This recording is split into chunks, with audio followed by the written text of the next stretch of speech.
All right, let's dive into a question you might think has a pretty simple answer, but as we're about to see, there's a whole lot more to it. So what really is a church? Seriously, take a second. When you hear the word church, what's the very first thing that pops into your head? Is it a specific building on a street corner, or is it something, well, something else? So let's start with that image most of us probably have in our minds. The church as a physical place, a building that's a part of the landscape, and for many, a part of our lives. The sermon we're pulling from paints this really vivid picture, right? You can almost see it. The tall steeple reaching for the sky, those classic red brick walls, and maybe a playground out back full of kids running around. It's an image we all recognize. But, it's never just about the bricks and mortar, is it? For so many people, that building is just wrapped up in memories. It's the place where you might have fallen asleep on your parents' lap during a service, or spent a week at summer Bible school, or maybe found a moment of quiet for a late-night prayer. And as important as that physical space can be, the sermon argues that's not the whole story, not even close. To get to the real definition of church, we've got to go back, way back, to this key moment in the Gospel of Matthew. It all kicks off with Jesus asking his disciples a pretty straightforward question. He's basically asking, hey, what's the word on the street? What's the buzz about me? And the answers they give are kind of all over the map. Some people think he's John the Baptist come back to life. Others say he's a great prophet like Elijah or Jeremiah.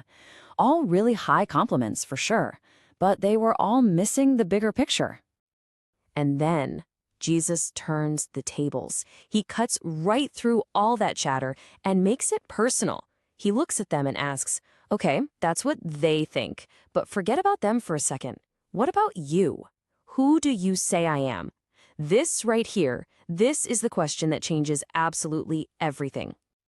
And it's Simon Peter who steps up. He gives the answer that becomes the foundation for this whole thing. You are the Christ, the Son of the living God. This isn't just an opinion anymore. This is a full-on confession of faith.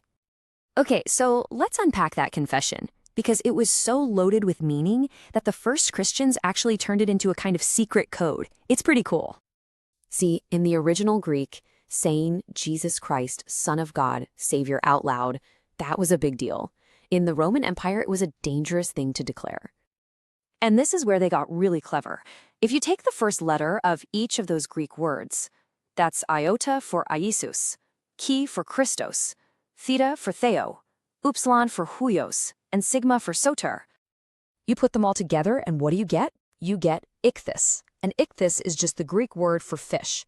So that simple drawing of a fish became their secret symbol, a way to find each other and know they shared this foundational belief, all without saying a word. And it's right after Peter's confession that Jesus says one of the most famous lines in the Bible, the line that's at the very heart of our question. And on this rock I will build my church. Now hold on, because the sermon points out this incredible little detail in the original Greek that changes everything.